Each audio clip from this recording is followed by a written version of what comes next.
محمد جمیل اختر کی مختصر کہانیاں. آواز نادر خان سرگرو. اولاد. آدھی رات کو پاگل خانے میں آگ بھڑک اٹھی تھی.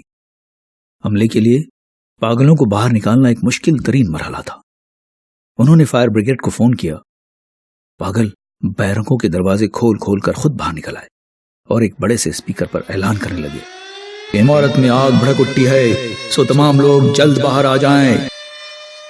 سب پاگل چیختے چلاتے باہر آ گئے، لیکن ایک پاگل نے باہر آنے سے انکار کر دیا اور چلانا شروع کر دیا کہ اس کا بچہ اندر رہ گیا ہے، سو وہ باہر نہیں آئے گا.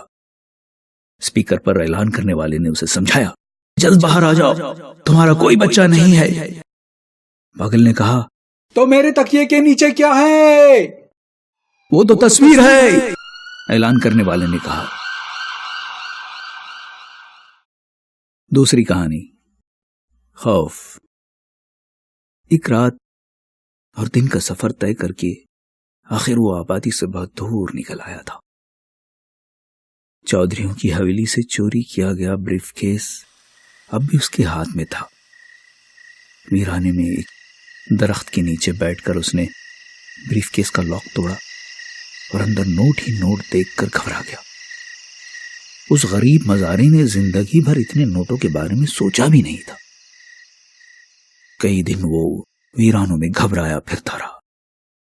ساری رات بریف کیس کو ساتھ چمٹائے رہتا، لیکن اسے نیند نہ آتی اور ساری دنیا اسے چور دکھائی دینے لگتی.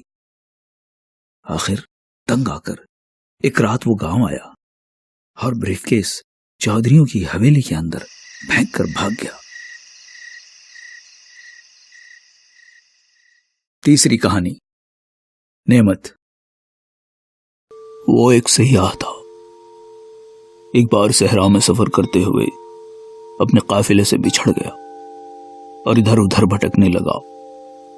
جب اس کے پاس موجود پانی ختم ہو گیا تو وہ ایک ٹیلے سے دوسرے ٹیلے کے درمیان پانی کی تلاش میں دوڑنے لگا. وہ نڈھال ہو کر گرا تو اسے کچھ دور ایک گڑھے میں پانی دکھائی دیا جہاں چرند پرند سب پانی پی رہے تھے. وہ لڑکھڑاتا ہوا وہاں پہنچا اور منہ پانی میں ڈبو دیا. اسی دوران ایک قافلے کا وہاں سے گزر ہوا اور وہ اسے ساتھ لے کر شہر آ گئے. اب وہ شہر بھر کے نلکوں کو ٹھیک کرتا پھرتا ہے تاکہ قطرہ بھی زمین پر نہ گرے. اب اس کی روز لوگوں سے لڑائی ہوتی ہے.